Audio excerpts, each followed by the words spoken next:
Buenas tardes y muchas gracias por venir aquí, amigos de la India. Hoy, jueves 28 de octubre del 2016. Vamos a hacer la sesión número 29, la 29ª de los problemas de la humanidad. Y vamos a tocar el tema de la educación en la nueva era. La nueva era y la educación no son un problema en sí, pero como este título de los problemas de la humanidad da para tanto, pues se han incluido muchísimos: la salud, la guerra, etcétera, etcétera. Y había uno pendiente desde hace tiempo, que es los problemas de la humanidad.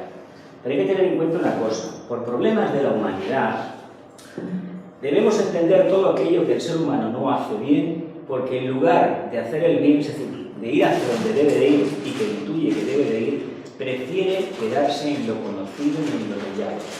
Como hace ya bastantes meses que no hacemos una clase de los problemas de la humanidad, pues, bueno, aquí tenéis una presentación del mundo. Y tiene su explicación, no es una casualidad, ni es nada así un caprichito, ni nada de nada. Hay un elemento que, si lo aplicáramos, solucionaría de raíz los problemas de la humanidad. Aquí tenemos las banderas del mundo, que no dejan de ser un capricho de los diferentes colectivos de cada país, porque creen que a través de unos colores, 2, 3, 4 o el símbolo que sea, se expresa mucho mejor el arquetipo del país. Eso es una conciencia libre y cada uno puede coger el símbolo para su país que desee. Generalmente los colores de los países reflejan bastante bien, si se quiere mirar, el grado de conciencia de esos países. Pero como es una cosa bastante aleatoria, en ese estudio no nos vamos a meter. Nos metimos, cuando tocamos los rayos, en otro aspecto. Aquí tenemos el mapa físico de la Tierra, ¿no? Y aquí tenemos el mapa político de la Tierra. ¿Qué quiere decir? Que los seres humanos tenemos una particularidad especial. Tenemos una mente concreta y esa mente concreta la utilizamos ¿para qué? Para diferenciarnos del resto. Por lo tanto, ahí hemos puesto unos países, aquí hay unas fronteras marcadas más o menos, aquí tenemos la imagen arquetípica vista desde el espacio, que nosotros todavía no hemos contemplado, porque no somos capaces de salir de nuestro cascarón, y aquí tenemos el símbolo que ahorraría y solucionaría todos los problemas. ¿Qué creéis que es eso? Venga. Lo he explicado varias veces ya, pero como hace ya casi medio año que no tocamos problemas, ¿qué significa? ¿No sabe nada? ¿No? ¿No? Mirad esto. ¿Qué os sugiere? Os lo guardáis. ¿Sugiere algo? No lo digáis, ¿eh? Sí. ¿Sí? Vale. ¿Empiezo ya? Sí. El tibetano nos dijo en los años 30 lo siguiente: el problema espiritual inmediato que todos enfrentamos es contrarrestar gradualmente el odio e iniciar la nueva técnica de la buena voluntad entrenada, ingeniosa, creadora y práctica.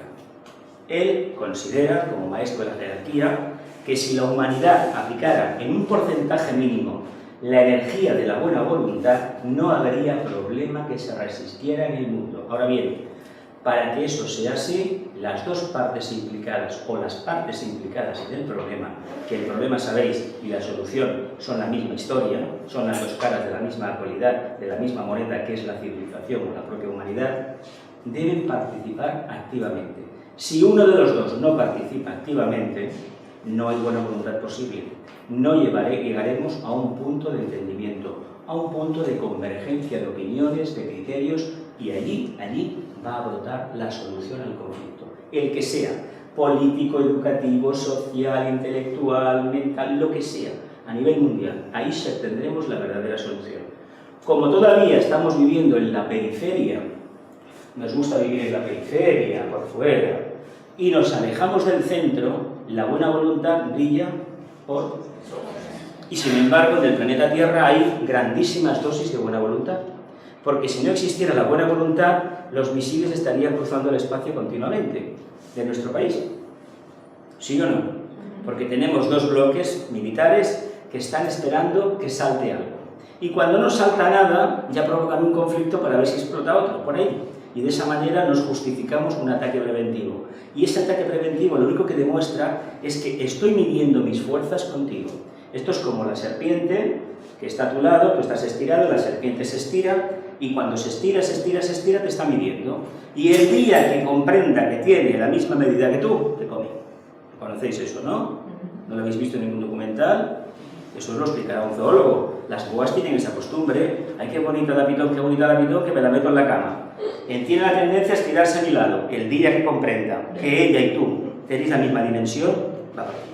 Pues lo mismo pasa a nivel mundial con los bloques de fuerzas. Por lo tanto, si queremos que el sol de la conciencia, del corazón, en la humanidad se manifieste, no tenemos más remedio que practicar la buena voluntad. Y la buena voluntad tiene mucho que ver con lo que hemos puesto antes. Ese trébol de 4 hojas. Ese trébol de 4 hojas representa a los 4 barajares, a los 4 señores lipicas, a los 4 señores del karma. Y cuando los señores del karma están trabajando al unísono, es decir, nosotros estamos en el centro de esas 4 energías que no son antagónicas, tenemos una plasmación de hermosura, de energía que se conoce con el nombre de armonía, 4º rayo. Del trébol de 4 hojas dicen que da suerte. Es la armonía, es la energía armónica por excelencia. Es la que puede neutralizar el arquetipo superior y la influencia en la parte inferior. ¿Continúo? Sigue diciendo tibetano.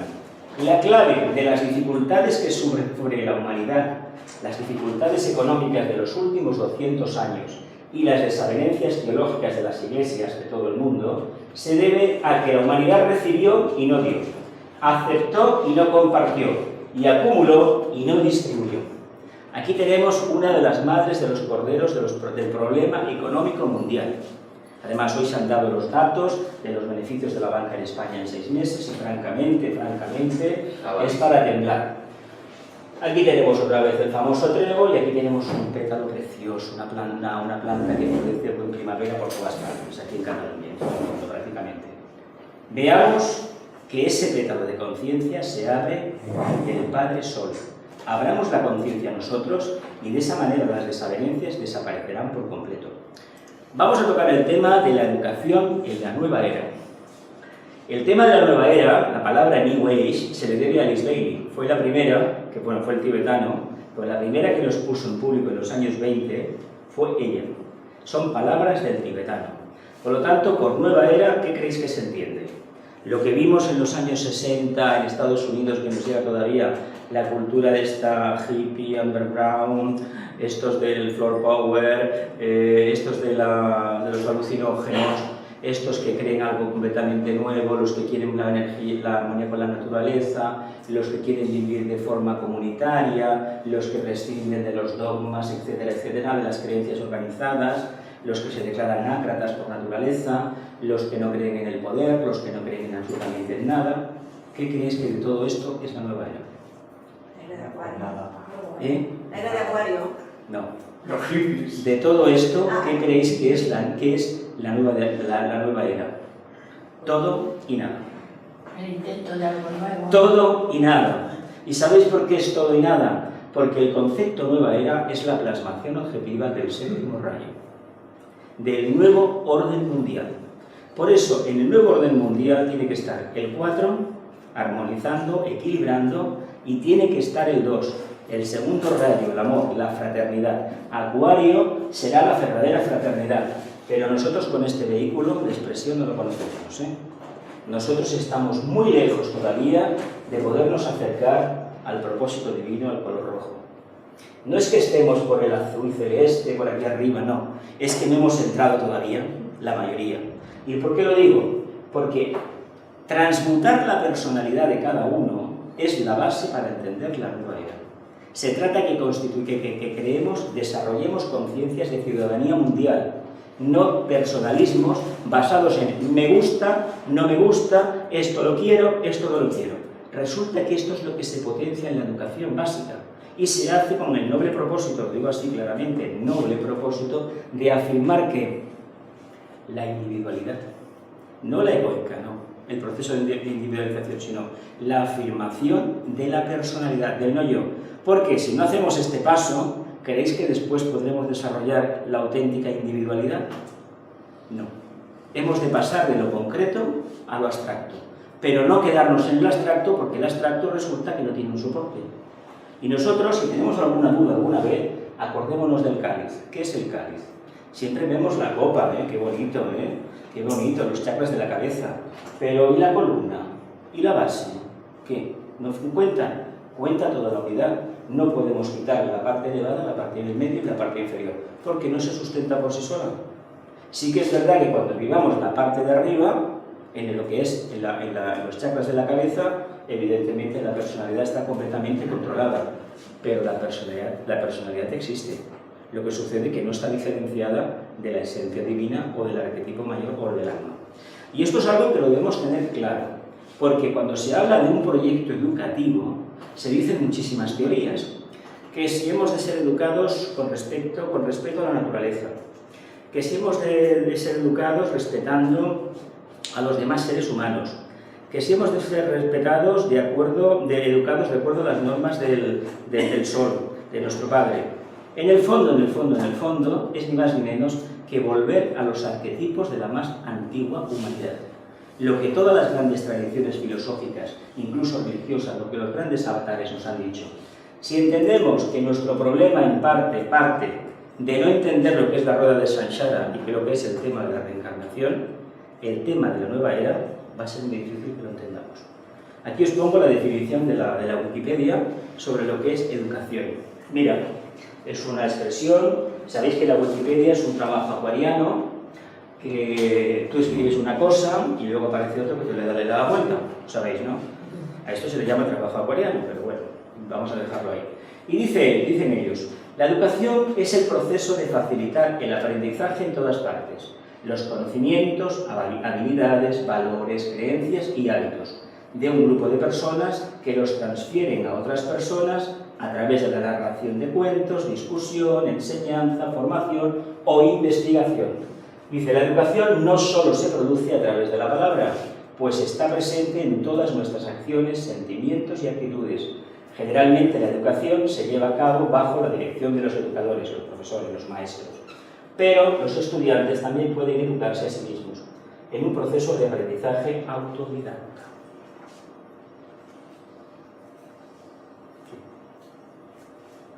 ¿Cómo vamos a llegar a una conclusión clara de lo que será la futura educación de la nueva era?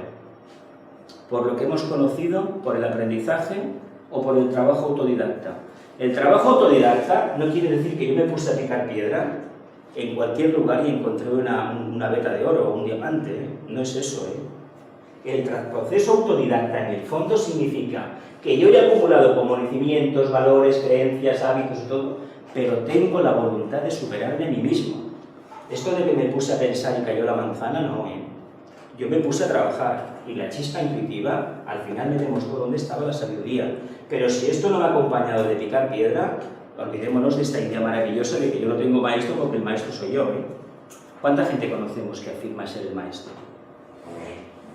Mucha, ¿verdad? ¿No conocéis mucha gente en el mundo espiritual que dice que es su propio maestro? ¿Que su propia alma le inspira, le habla? Sí. Bueno, si fuera real, que no lo siempre lo será, por supuesto, tendríamos un caso claro de autodidactismo, de proceso autoinicial. ¿Por qué? Porque hay una voluntad de superar la etapa más primaria, que es la de ser prisionero como conciencias de una envoltura que nosotros mismos hemos desarrollado, que nos pesa tenerlo, pero que necesitamos para continuar evolucionando. ¿Continúo? Educación, nueva era, nueva humanidad. La educación de la nueva era, lo que sea, porque hablamos mucho de la nueva era, pero empezó hace 200 años, hablando en plata, vamos a ser sinceros, tener siempre como referente la Declaración Universal de los Derechos del Hombre en la Revolución Francesa. Y entendamos que la señora Guillotina hizo su trabajo y forma parte de ese engranaje. Forma parte de ese engranaje. Y el día que nos preguntemos por qué se aplicó la guillotina, podemos decir a continuación a qué chakra afectó la guillotina. A la laringe. La mente superior, la capacidad de expresar el verbo creador. ¿Y por qué tanto interés en cortar eso? Pues porque las fuerzas reaccionarias del sexto rayo no querían que entraran los nuevos valores. Y hubo un doctor francés que inventó un aparato, mira por dónde, que servía ¿para qué? Para dar soluciones extremas. Para nada, para generar más karma. Pero fijaos cómo actuaron, cómo actuó esta gente. Por lo tanto, cualquier nueva educación que estará siempre basada en los valores eternos del ser humano, en el conocimiento estricto de la constitución del ser humano, en el conocimiento estricto del alma y en el desarrollo de la conciencia del grupo, tenderá necesariamente a generar un nuevo estado de conciencia. Eso será la nueva era, con lo cual tendremos una nueva Jerusalén, una nueva dispensación divina o una nueva humanidad. ¿Y quién lo va a hacer? Los ciudadanos del planeta Tierra que tengan un mínimo grado de buena voluntad. No de la educación tradicional que todos conocemos, sino de la verdadera buena voluntad, que no significa personalidades blandengues, ni significa personalidades apocadas, sino que significa fuertes personalidades en el plano físico, pero animadas por almas poderosas, almas que pueden manifestar perfectamente el segundo rayo sin sonrojarse. ¿Por qué nos da tanto miedo manifestar el amor en el plano físico? Porque te pega. Te pega. Se ríen de ti, se burlan, te dicen tonto. ¿Por qué? Porque la educación hasta ahora ha servido para fomentar la individualización, para segregarte del grupo al cual por naturaleza y por karma perteneces, que es la propia humanidad. Si aplicamos unas normas diferentes, capaces de integrar la conciencia de la criaturita en un grupo donde todos cuentan y los que más capacidad tienen aportan más y los que menos tienen aportan menos, pero todos viven en equilibrio, si lo hacemos así, ¿el sistema económico a dónde va? Se va al garete el sistema capitalista. Claro, el sistema capitalista no se puede ir al garete por una razón muy sencilla, porque está sustentado por el deseo de miles de millones de seres humanos que desean consumir, consumir y consumir. Y instintivamente, no intuitivamente, no, instintivamente, ya sabemos perfectamente que cada vez que compramos algo estamos engordando la cuenta corriente de uno, de otro, de otro. ¿Sí o no? A principios del siglo XIX, bueno, el siglo XIX y en el XX, las grandes fortunas tenían cabezas. Todavía hay de estos. Pero si os interesa la historia del capitalismo, en Estados Unidos los grandes empresarios, que si los Rockefeller, los Vanderbilt, los Morgan, en Europa los Rothschild, los Lapeyre, etcétera, etcétera. Y en España pues tenemos unos cuantos entre los primeros del mundo. Que sí, que siempre te hablan de su parte como más romántica, ¿no? Empezó haciendo camisas, empezó vendiendo manzanas, vendía periódicos en la estación, vale, muy bien, de acuerdo, eran almas muy avanzadas, no lo negaré. Pero han llegado donde han llegado porque hay una contradicción en esto que os voy a decir. Aparentemente la gente que tiene mucho dinero aparenta ser materialista, y es un gravísimo error calificarlos de eso. No son materialistas. Suelen ser almas, estos que han hecho grandes fortunas y han conseguido que la humanidad llegue a un grado de bienestar económico, tecnológico, que nos permite precisamente tener tiempo para estudiar esto. Esas almas proceden de la última ronda de la cadena lunar, por lo tanto la materia la tienen muy trabajada. Es como muchos líderes políticos proceden de la cadena lunar, son almas avanzadas. Lo que pasa que como representan al tercer rayo a nivel economía, el segundo rayo todavía no lo acaban de entender. Por lo tanto, aparecen como muy egoístas. Pero sin embargo os voy a decir una cosa muy importante de estas almas. Son eminentemente pragmáticas. No pierden el tiempo con tonterías, no tienen dudas. ¿Sabéis lo que les mueve, no? El peso del bolsillo. Por lo tanto, no pierden el tiempo como los seguidores del séptimo rayo a la hora de decir que si son verdes, si son uvas, si no sé qué, o al final, despectivamente, no están maduras. No perdemos discusiones entre galgos y polémicos, nos podemos a trabajar. Eso el tercer rayo lo tiene clarísimamente puesto. El primero también, pero el séptimo resulta que da personalidades indecisas. ¿Por qué? Pues porque no hay suficiente amor en la humanidad. Porque el tercero debería de estar. La inteligencia más básica, bueno, en este caso sería la inteligencia activa, que es la mente abstracta en este caso, debería de existir. Y sobre todo lo que debería de existir es el quinto rayo. La capacidad de investigar. No aceptemos nunca nada porque sí. ¿Por qué ha triunfado la educación pasiva, la del sexto rayo en todo el mundo? Porque se nos enseñó a creer. ¿Verdad que es más fácil creer que conocer? Si yo creo en una cosa, me ahorro que los sinsabores de descubrir que es mentira. ¿Sí o no? Creer y repetir. Y repetir el esquema, con lo cual estoy repitiendo mi propio karma encarnación tras encarnación. Con lo cual, ¿qué evolución tengo? Ninguna. Me queda el consuelo de quejarme ante el Creador, hay que ver lo que has hecho conmigo, no, lo que yo estoy haciendo con el Creador. Porque ese Creador me lo he inventado yo. Hoy en día hay nuevas herramientas, pero se sigue utilizando las mismas herramientas, las mismas técnicas y la misma metodología que hace 80 o 100 años atrás. Aquí está el problema. Pero es que hay que tener en cuenta una cosa, se han cambiado los planes educativos en Europa, porque en Estados Unidos sabéis que hace muchísimas décadas se quitó la geografía, la historia. Los estudiantes norteamericanos, no sé si habréis conocido alguno, no les preguntéis sobre los estados de la Unión, que yo me quedé de piedra con unos hace muchos años, en un viaje en Marruecos. Delaware, no sé dónde está, Michigan, pues no lo sé, sí, no lo sé. Y les daba igual, el famoso Lincoln era una estatua que había en Washington, eso me impresionó, una comida ahí, me quedé alucinando, pero pues sí, no les enseñan, pues ¿sabéis por qué no les enseñan nada? Porque son más competitivos a nivel económico. Porque al no tener el bagaje del pasado como tenemos en Europa, no tardan tanto en responder a los problemas. Y los problemas siempre son de orden económico. Por eso tienen tantos conflictos y tantas injusticias a nivel social allí. Porque no tienen esa parte humana desarrollada como en Europa. Y aquí se quiere anular con el Plan Bolonia y compañía, eso lo sabéis ya, ¿no? Se quieren igualar a todo, Plan Bolonia. Las carreras se han reducido, ahora son menos años, luego hay unos posgrados, unos másteres que hay que pagar aparte, lo que antes eran 6 años o 5, ahora se hacen 3 y luego otra cosita. A ver, yo conocía a los odontólogos, los dentistas que eran médicos y estomatólogos, y empezaron a reducir una carrera de 9 años y se convirtió en lo que son 4, ¿no? Por ahí. Sí. Y cada vez, y dentro de poco, será un curso de fin de semana, si seguimos así. ¿Por qué? Pues porque el Dios mercado impone, pero es que el Dios mercado no existe, es el deseo universal, nada más, es la ley del deseo. Y la ley del más fuerte, porque es la verdadera selva, la jungla. ¿Continúo? Esto lo debemos tener solucionado, ¿eh? Porque si no, no va a haber educación. ¿Comprendemos lo que significa? El círculo representa la mónada, el triángulo el alma y el cuadrado representa la forma o el cuaternario inferior o personalidad. Os he puesto proporcionalmente más grande el alma porque entiendo que si no hay conciencia de lo que somos en realidad, no podemos evocar una nueva educación para una supuesta nueva era. Y os repito que como nueva era, no, como nuevo estado de conciencia en manifestación. No nos queda más remedio entonces que focalizarnos en estos valores. Y este valor del alma, de la conciencia, pasa por entender que la educación, la que sea y del tipo que sea, tiene que estar expresada en términos de compenetración y sobre todo de intercambio, de tener en cuenta lo siguiente: yo estoy aquí, vivo en este planeta, pero este planeta nos pertenece a todos los que tenemos constancia de que estamos viviendo un proceso histórico. Y cuando digo histórico, digo de manifestación de conciencia. Y aquí hay una cosa muy importante.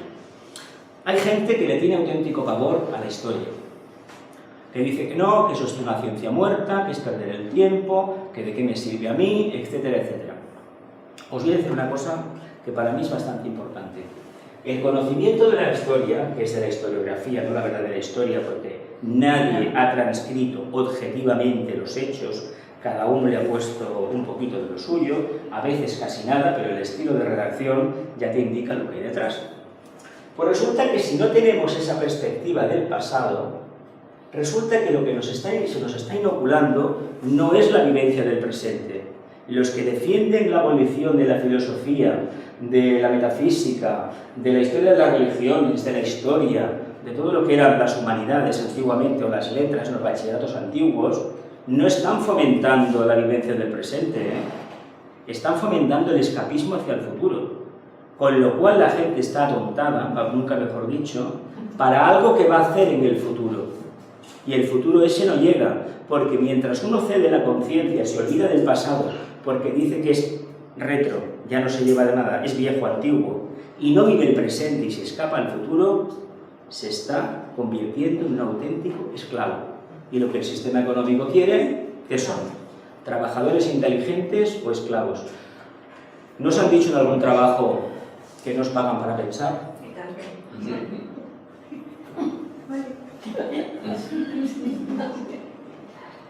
En un país latino, demostrar que tienes más ideas que tu jefe tiene dos opciones: o te echo o te ganas la antipatía de los compañeros del jefe. Lo digo, no sé qué experiencia tendréis. En otros países, bueno, te bendicen. O que te tienden de soberbio. O que te tienden de soberbio, exactamente. Mira, hace años vieron un documental por la televisión y apareció un ejecutivo de la Siemens, de la compañía alemana, la multinacional. Pues resulta que un ciudadano español, un trabajador español en Alemania, trabajaba en una cadena de montaje, no sé qué hacía. Y resulta que se le ocurrió decirle a la empresa que si esto se hiciera de esta manera o de la otra, pues que sería mejor. Automáticamente el departamento de ingenieros lo cogió. Pues mira, lo probaron, funcionó. Oye, el máximo mandamás vino en mano delante de todos a felicitarlo. Eso aquí ni lo busques. Y conozco personas que presentaron ideas y se las robaron, ¿eh? Y a otros que les copiaron las tesis doctorales, catedráticos de aquí de la Universidad de Barcelona, en todas partes coleccionadas. Por lo tanto, desarrollemos el alma. Bueno, en mi país había existe hasta ahora el tío que es dueño de universidades en mi país, quiso ser presidente de la República, vino a hacer un doctorado en la Complutense y lo que resulta que era plagio. Bueno, de estos casos yo no Era doctor en bioquímica, y cuando le preguntan qué era la química, pues que hablaba de paleontología. Mira, la ambición personal no tiene, pero es que el capitalismo fomenta todo eso, fomenta las características separatistas del ser humano, todo aquello que está sustentado en la mente concreta. Yo soy más que tú, yo soy más que tú no eres nada, yo tengo esto, yo tengo lo otro. Cuando precisamente el uso de la mente concreta lo que te dice es que no te petrifiques. Nos petrificamos porque al final acabamos siendo creyentes de la ciencia. Pero la verdadera ciencia no tiene metas. Yo he llegado hasta aquí, pero lo peor que se puede hacer es cristalizarse. Y hay mucho científico cristalizado. Yo cuando me dicen, no, eso de Dios no existe, eso es todo solo, perdone, usted estará cristalizado. Porque si usted investiga, cada vez hay más científicos que dicen que hay algo, hay un patrón básico. A partir de ahí, pon el nombre que te dé la gana, pero ya se guardará muy mucho de decir que si Dios o inteligencia básica. Pero hay un patrón básico en todo lo manifestado. Pues llámale como quieras, pero no me digas que no existe todo lo demás. Investiga, porque un científico no puede decir nunca no si no lo ha investigado. O sabe de otro colega que ha hecho un buen trabajo y serio. ¿Continúo? Instinto, intelecto e intuición.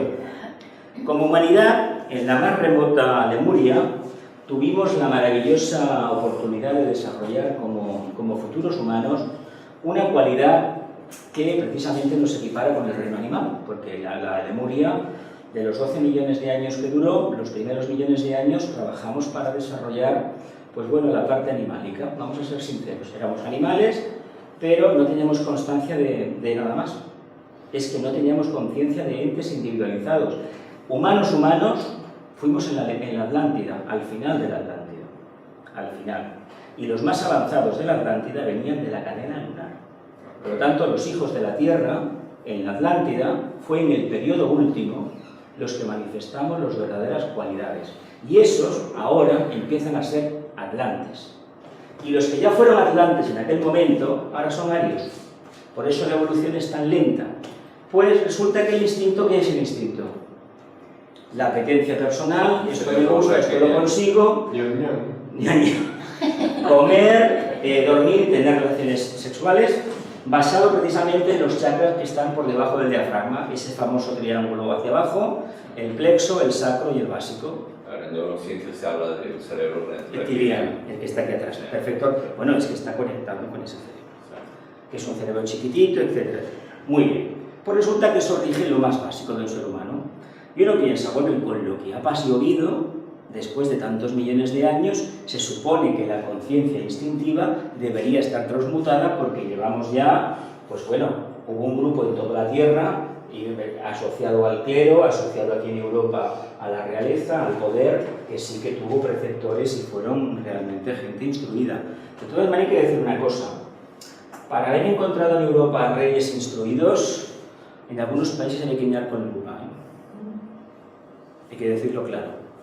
Aquí tuvimos la suerte en la península ibérica que tuvimos a un grupo, a unos judíos y musulmanes que vinieron de lo que es ahora Irak, Irán, toda esa zona, que venían con un nivel cultural increíble, con un concepto del cuarto rayo, de belleza y de estética increíble, cosa que los que había aquí no tenían, ¿eh? No tenían. El Imperio Romano tuvo su patrón, pero desde que cae el Imperio Romano hasta que llegan los otros pasan siglos. Y cuando ya estaba la cosa en su máximo esplendor, pues a la calle. Pero bueno, es estos rayos así. Desarrollar el intelecto tiene una función básica que a veces olvidamos, y es ni más ni menos que cerrar la puerta al plexo solar. Se estudia en todo el mundo de manera organizada para cerrar el plexo solar. Ahora bien, cuando no hay suficiente capacidad de acercarse a un chakra superior, como puede ser en este caso el corazón, lo que se desarrolla es una mente concreta increíble, que a veces se colorea con una capa de astralismo, y a eso le llamamos alma, pero de alma no tiene nada. Es algo material, pero que se utiliza para entender aquello que nos sucede y sobre todo para entender lo que es la conciencia animálica de la cual procedemos y intuir vagamente o percibir hacia la conciencia intuitiva o conciencia directa hacia la cual nos encaminamos. Y la mente superior, la mente abstracta, nos habla de intuición, de captación directa de la verdad. Ya no existe el proceso del intelecto, el proceso de discernimiento y de análisis, sino que automáticamente saltamos a este plano. Pero hay que decir una cosa: si no tenemos suficiente amor en la mente, no podremos despertar la cualidad búdica de la mente, la cualidad búdica de la conciencia. Por lo tanto, ese amor no aparecerá. Si ese amor no aparece, la intuición evidentemente va a escasear y cuando venga seguramente va a pasar de largo. ¿Por qué? Porque nos va a parecer tan sencilla, tan nimia, tan poquita cosa, que creemos que no es eso lo que andábamos buscando. Y resulta que sí que era eso lo que andábamos buscando. Porque por intuición a estas alturas, ¿qué entendemos? Una respuesta directa, esto es así detalladamente, o una flor, un olor, un símbolo, una figura geométrica de tantos lados, etcétera, de tantos triángulos, tantos cuadrados. ¿Qué entendemos por intuición?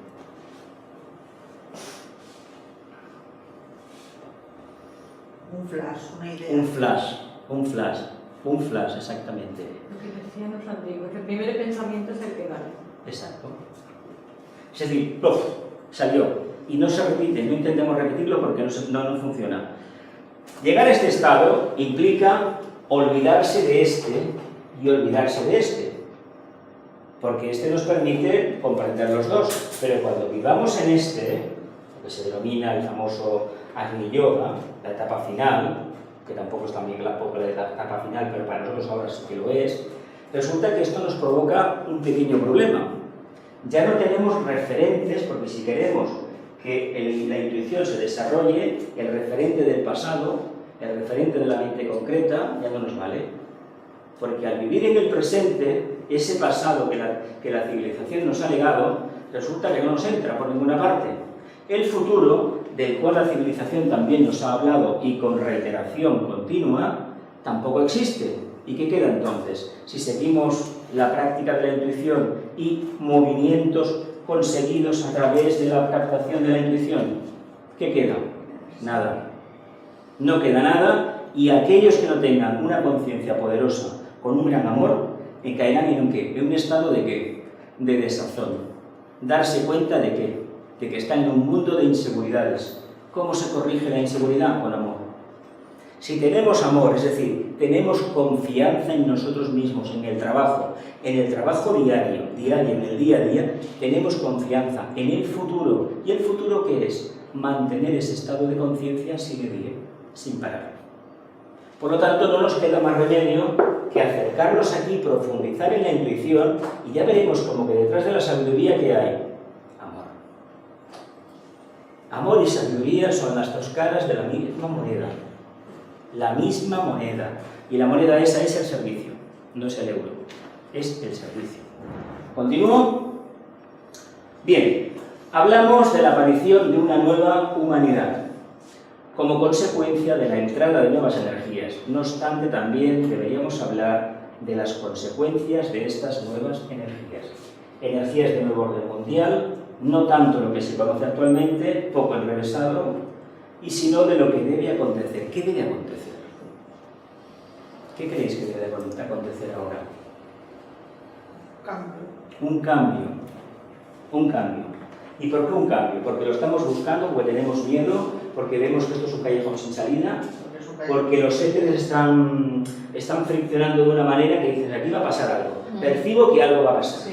O una crisis política, va a estallar una guerra, va a explotar una bomba. No. Lo que hay es las energías del séptimo rayo que están entrando. Se han sutilizado nuestros vehículos, cada vez más, los que percibimos esto. Si aparte de eso somos personas pues, que seguimos una meditación diaria o estudios de filosofía, tenemos tendencia a la introspección, a la vida subjetiva, el séptimo rayo nos está dando cañón, nos está dando auténticos palos. ¿Por qué? Primeramente nos quitó la seguridad de lo conocido. Y el séptimo rayo lo que hace es resetearte la mente, borrarte el pasado, te quita las muletas, las referencias del pasado y tienes que vivir en la absoluta inseguridad. Por eso lo conocemos como magia ceremonial, rayo de orden ritualista o decencia ritualista. El ritual es muy importante, ¿eh? Pero el ritual lo podemos entender mejor si llevamos una vida organizada. Y luego vamos a ver unas frases muy importantes que son básicas en el sendero del discipulado, que indican lo que es la decencia ritualista.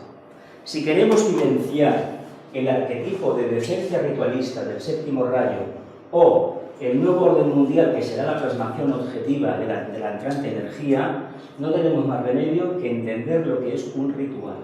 Pero un ritual aplicado a nuestra vida diaria, no a esa cosa abstracta que hemos oído, que si las iniciaciones, que si los templos de la Atlántida, que si los misterios de Eleusis, que si los misterios de no sé qué, que si los misterios de Olimpia, que si las ceremonias de la Gran Pirámide, que si las ceremonias que se hacen en el Vaticano.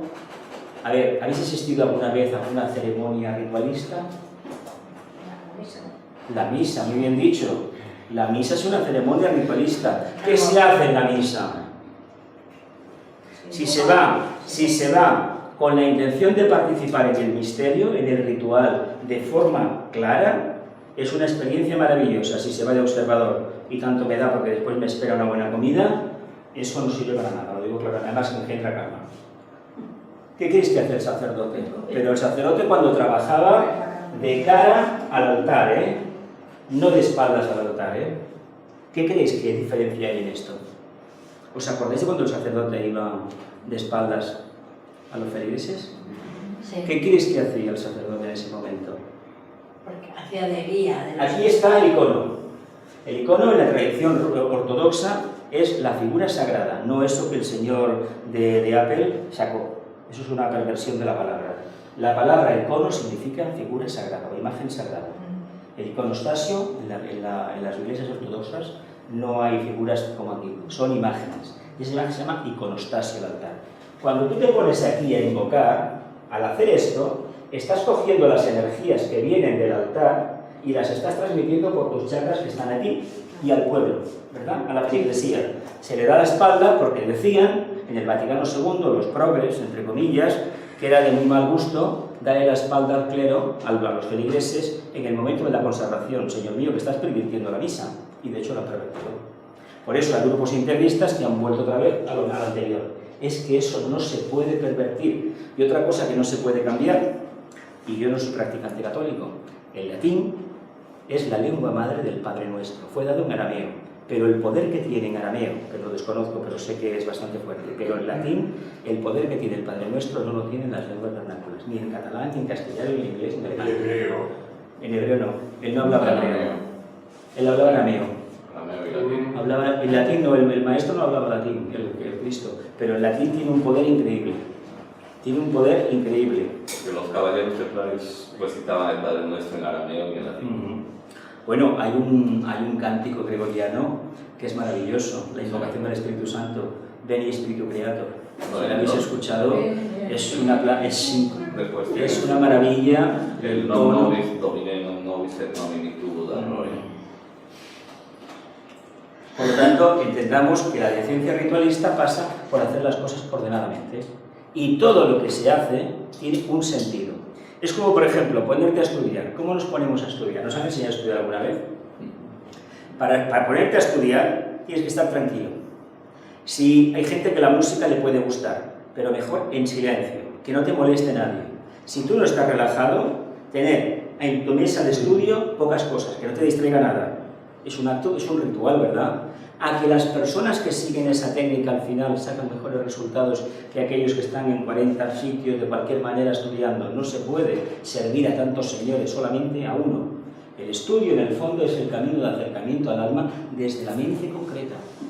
No estudiamos por conocer la lista de los reyes tales, ni de la dinastía borbónica, ni los elementos del Deuterio, ni de no sé. No, estudiamos para acercarnos al alma. ¿Quién lo diría, verdad? Sí. ¿Quién diría que a través del quinto rayo voy a llegar al alma? Pues vamos a llegar al alma a través de la investigación. Por eso nuestra mente, nuestro cuerpo mental está construido con el primero, el cuarto y el quinto rayos. 1 y 4, 5. Y 5, 10. El 1. Propósito divino. Hombre, si la mente no es el asiento de la conciencia, los zapatos, los pies no son, ¿eh? Eso por descontado. ¿Lo vemos? Las nuevas energías propiciarán cambios que la humanidad anhela. También incrementarán las contradicciones y las consecuencias deberán ser.